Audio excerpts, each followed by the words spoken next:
TET में पूछे गए चाइल्ड साइकोलॉजी के 10 सवालों को आज हम लोग डिस्कस करेंगे, जिससे आप लोगों को यह अंदाज़ा हो जाएगा कि सुपर टेट में बाल मनोविज्ञान से कैसे प्रश्न पूछे जाते हैं। आज की हमारी ये वीडियो पेश की जा रही है MM अली के ज़रिए। आप लोग हमारे YouTube channel Haidari study point को ज़रूर सब्सक्राइब करें और इस वीडियो को ज़्यादा से ज़्यादा शेयर करें। तो चलिए शुरू करते हैं। आज का हमारा पहला सवाल कहा जा रहा है कि गहने के अधिगम सोपान का सही क्रम क्या है। तो दोस्तों, जो गहने का अधिगम सोपान है उसमें कितने सोपान हैं, कितने पद हैं? तो 8 पद हैं। जो पहला पद है, पहला जो सोपान है वो है संकेत अधिगम, और जो आखिरी है वो समस्या समाधान अधिगम है। पहला और आखिरी बहुत ही इम्पोर्टेंट है, अक्सर पूछा जाता है। यहाँ पे हमसे क्रम पूछा जा रहा है। तो पहला जो है वो संकेत अधिगम है, दूसरा उद्दीपन अनुक्रिया अधिगम यानी कि स्टिमुलस रिस्पॉन्स लर्निंग है, तीसरा जो है वो श्रृंखला अधिगम, चौथा शाब्दिक अधिगम, पांचवा विभेदात्मक अधिगम, और छठा जो है वो संप्रत्यय अधिगम, और सातवां जो है सिद्धांत अधिगम या नियम अधिगम है, और आठवां समस्या समाधान अधिगम है। तो गहने का जो अधिगम सोपान है उसके सही क्रम की बात करें तो यहाँ पे ऑप्शन में आपको 3 ही सोपान देखने को मिल रहे हैं। तो अगर आप लोग आखिर के 3 को देखें तो आखिर का 3 क्या है? संप्रत्यय है, सिद्धांत या नियम अधिगम है, और समस्या समाधान अधिगम है। तो इन्हीं तीनों को हमें इसी क्रम में फाइंड आउट करना है ऑप्शन में। तो अगर आप लोग ऑप्शन में ध्यान दें तो सी वाला जो ऑप्शन है वो आपका सही क्रम हो जाएगा, यानी कि संप्रत्यय अधिगम ये आपका छठा सोपान होगा, और नियम अधिगम या सिद्धांत अधिगम ये आपका 7वां होगा, और समस्या समाधान अधिगम ये आपका 8वां सोपान हो जाएगा। तो यहाँ पे सी वाला जो ऑप्शन है आपका सही है। अगला जो सवाल है वो ये कि शिक्षा का अधिकार अधिनियम यानी कि राइट टू एजुकेशन एक्ट किस वर्ष प्रभावी हुआ था, किस वर्ष लागू किया गया था, ये पूछा जा रहा है। तो दोस्तों, आप लोगों को सबसे पहले राइट टू एजुकेशन एक्ट क्या है इसके बारे में थोड़ा सा बता देता हूँ। तो संविधान के 86वें संशोधन अधिनियम सन 2002 के द्वारा हमारे संविधान में आर्टिकल 21A जोड़ा गया था। अब 21A में क्या है?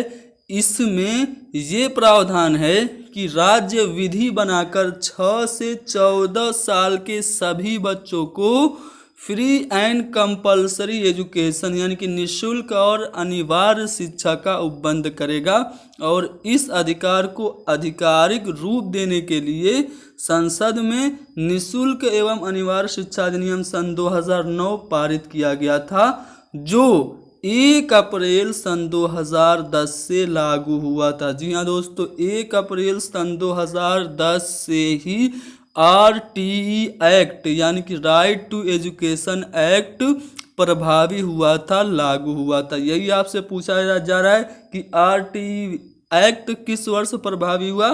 तो सन 2010 में, 1 अप्रैल सन 2010 में ये लागू हुआ। अगर मैं इस एक्ट की बात करूं तो इस एक्ट में 7 अध्याय हैं और 38 खंड हैं। तो ये पॉइंट भी याद रखिएगा। इस अधिनियम में कितने अध्याय हैं? 7, और खंड कितने हैं? 38। अगला सवाल यह है कि निम्नलिखित में से कौन सा कारक बालक के विकास को प्रभावित करता है? चाइल्ड डेवलपमेंट को प्रभावित करने वाला फैक्टर क्या अंतःस्रावी ग्रंथियां हैं, पौष्टिक भोजन है, या फिर रोग और चोट है?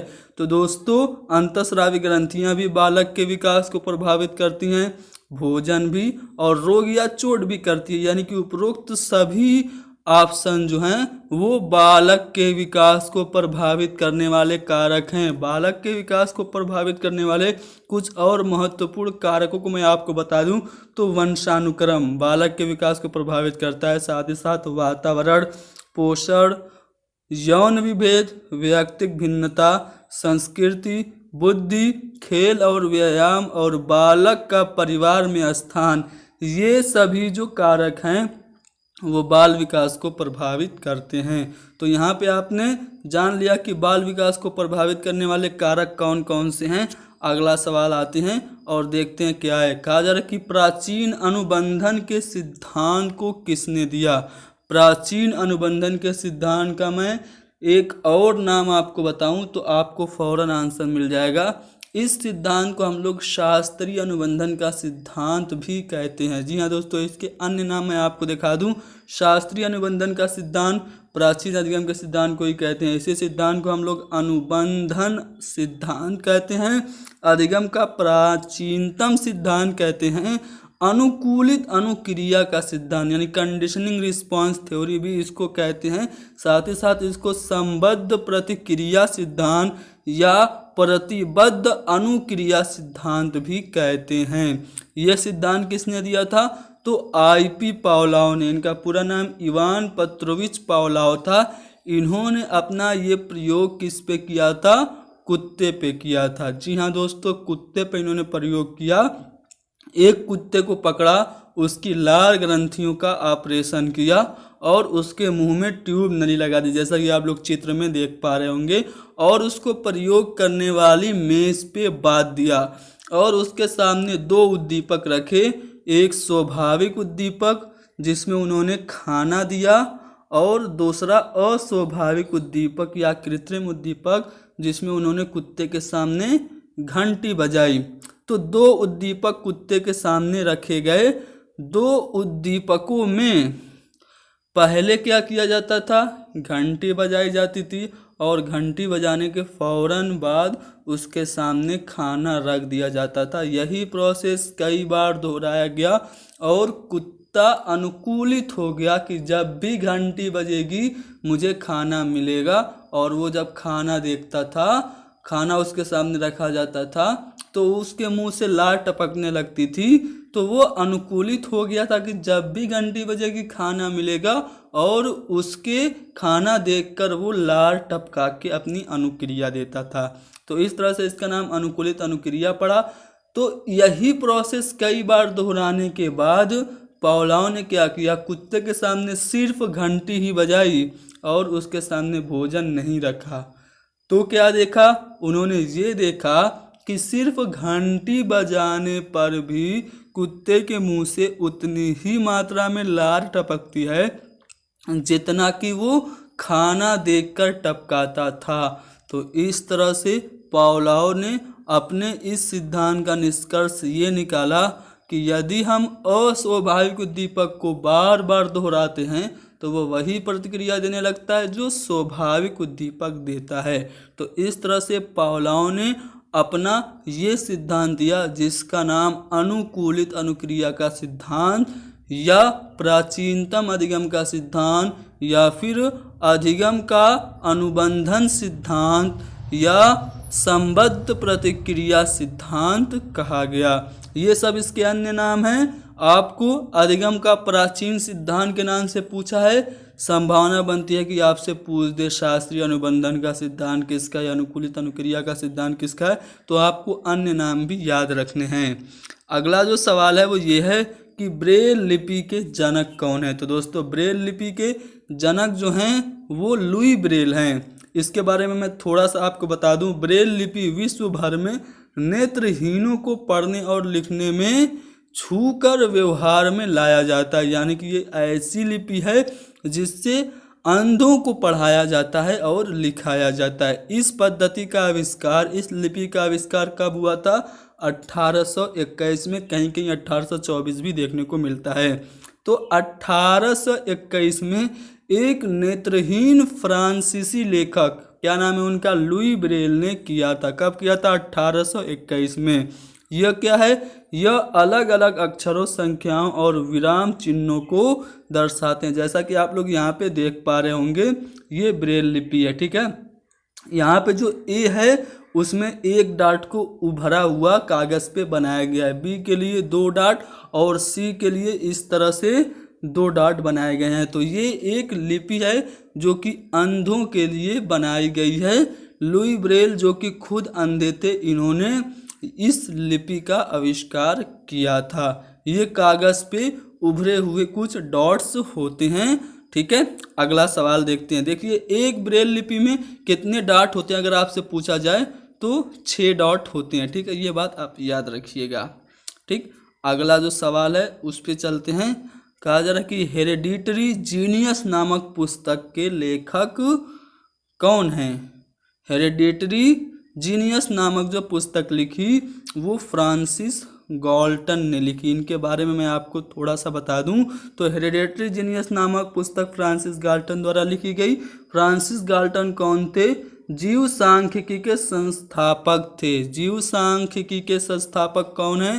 फ्रांसिस गाल्टन हैं।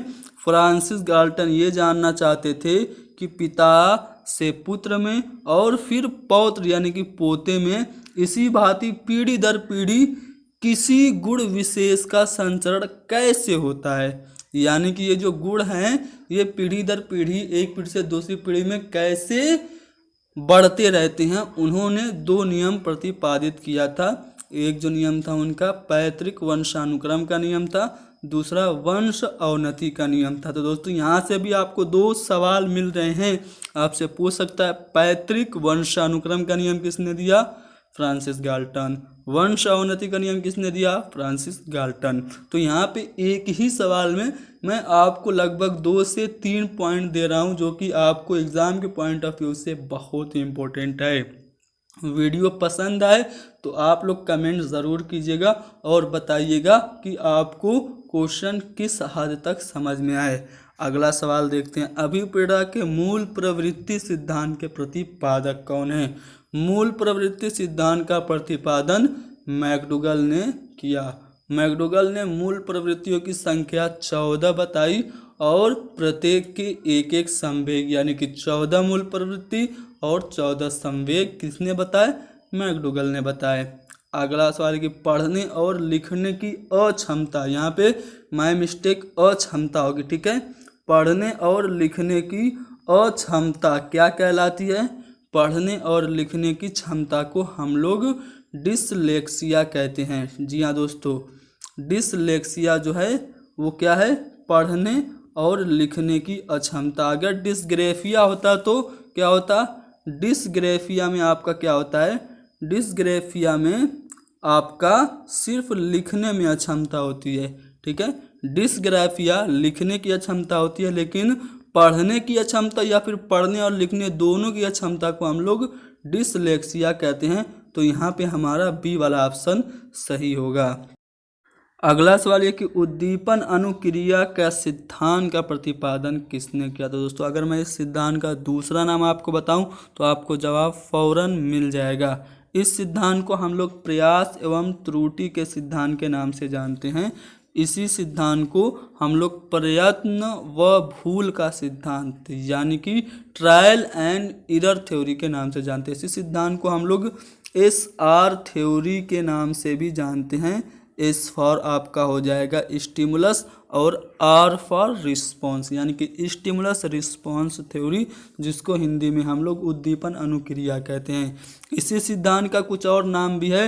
इस सिद्धांत को हम लोग अधिगम का बंध सिद्धांत कहते हैं और इसी सिद्धांत को संयोजनवाद का सिद्धांत भी कहते हैं। संयोजनवाद का सिद्धांत यानी कि सिद्धांत एक नाम अनेक, इसका एक और नाम है। इस सिद्धांत को चयन का सिद्धांत भी कहते हैं। तो सिद्धांत एक ही है जिसके कई नाम है। ये सिद्धांत किसने दिया? तो इस सिद्धांत का प्रतिपादन एडवर्ड एल थॉर्नडाइक ने किया था।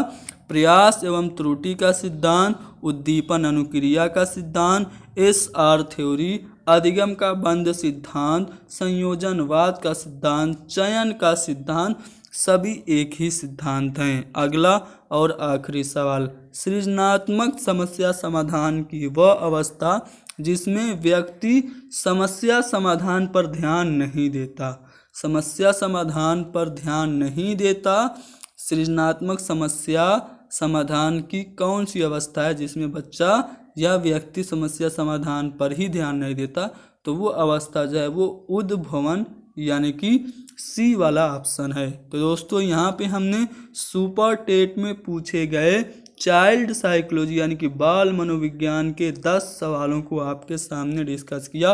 उम्मीद करता हूं कि आपको वीडियो पसंद आई होगी और बाकी के क्वेश्चन को हम लोग अपने इसी चैनल पे हल करेंगे। आप लोग हमारे इस चैनल को सब्सक्राइब करें और इस वीडियो को ज़्यादा से ज़्यादा शेयर करें।